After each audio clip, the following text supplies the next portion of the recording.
Today's video is about a book from 1910 called How to Prolong Life, written by Doctor in Medicine Charles de Lacy Evans. It was so interesting and I wish I had read it sooner. It talks about the toxins that all the raw foods talk about, but it goes in detail and actually here you know what you're talking about. This book is about three kinds of toxins that cause ossification, induration of tissues. Ossification means that the tissues become bones. It's pretty scary, right? And induration means hardening. Oxygen causes two kinds of deposits, fibrinous deposits and gelatinous deposits. And then some foods more than others cause earthy deposits. Interesting term, right? The book talks about earthy deposits, earthy matters, earthy salts. What is it? The author gives a few examples of these earthy matters. They are mostly calcium carbonates and also calcium sulfate, magnesia phosphate, calcium fluoride, sodium chloride, and soda. So, fibrinous, gelatinous, and earthy deposits gradually build up in the body and cause aging, rigidity, and decrepitude, which means stiffness and decay. This book is old, so the English is quite old.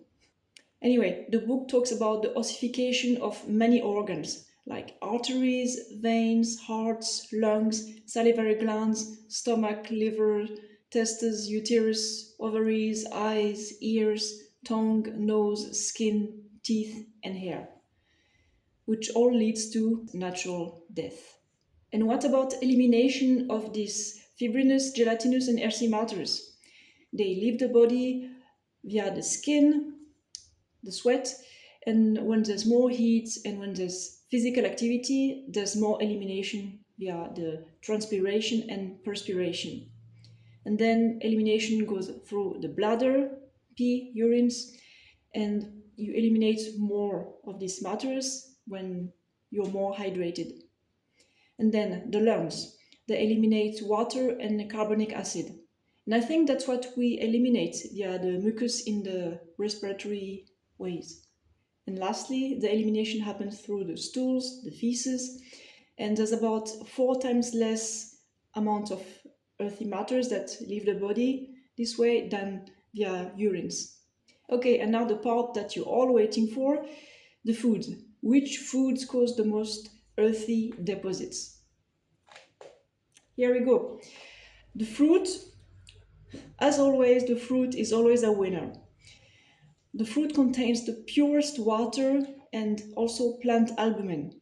Fruit contains almost no oxidized albumin, which is fibrinous and glutinous matter, and many of them contain citric, malic, and tartaric acids, etc. Fruit improves blood flow and health. The author in the book says that it's totally possible to have a 100% fruit diet. Interesting, huh? Okay, and then something quite surprising, right? The animal products here. At the top we have sea animals and then land animals. And also as animal age, earthy matter builds up in their bodies as well, like in our bodies. And keep in mind that this book has been written in 1910, before the animals in farms receive all kinds of supplements that are toxic, that poison them. And today's world is so toxic, and what happens is that at the top of the food chain, this is where the fluorinated substances build up. So now, this chart would be so different. Now the animal products would be in the very red. Okay, let's keep going to the vegetables. Oh, they're quite low in the charts. It's also surprising. Tubers and other vegetables contain quite a lot of earthy matters. Interesting, I did not know. And there are 2 exceptions mentioned in the book, cucumber and mushrooms. And in terms of earthy matters, they would rank like fruit. Okay, and then cereals, grains. They are the lowest in that chart. And they contain a lot of earthy matter. The book says that the amount of earthy matter in cereals varies depending on the soil, the compost, and the manure used. And then the book follows by giving dozens and dozens of anecdotes of people who live so long, 120 years old, 140, and the maximum that I've read, that I remember, was 185 years old. Crazy, huh? But these were all times when there was less toxicity. So, what could we deduce of that? What's the conclusion? Well, personally, what I do now, I only eat fruit right now. It's mostly raw fruit, raw and ripe. I still eat a bit of cooked fruit, but almost none of it. I've been eating a lot of starches in the last 15 years as a high carb, high fruit vegan, but now I just quit the starches, and finally I had a reason for that. But before, I have not come across any information or data that would justify not eating starches. Well, starches are a great way to fill up the glycogen, but they are aging after all. That's a bit sad, but anyway, before I forget, the book mentions that black bread, not brown bread, not whole bread. Black bread doesn't cause this kind of problems. So if I couldn't be a frugivore for some reason, budget or something else, I think I would still eat black rice, purple sweet potatoes, and purple potatoes, for example. I have not quit the starches so far because I still feel great with them, but I don't want to become stiff and get ossified gradually, so I will just avoid them. Let me just go back to my past. So when I was a child and a teenager and a young adult, I used to have a lot of mucus from a standard diet. So much mucus you can't imagine. And then when I became a high carb, low fat vegan, the amount of mucus I had was so small. So it was all good for me, no problem. Unless I had bread too many times in a week. And in that specific case, I would have a lot of mucus flowing out of my nose, my mouth.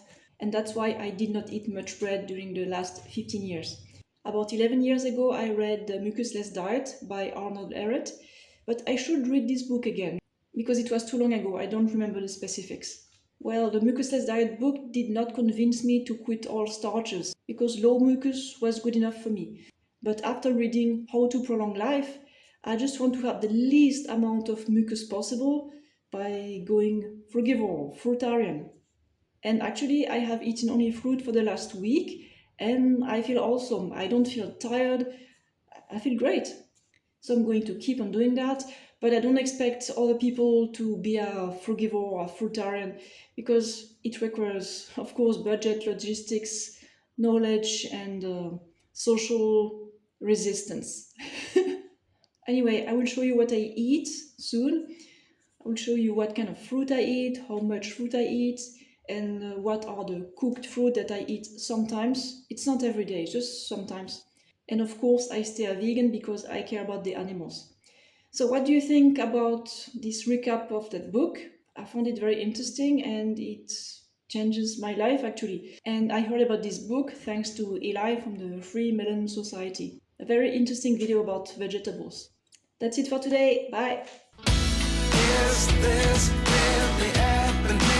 I can't believe it's true. I'm just as surprised as you.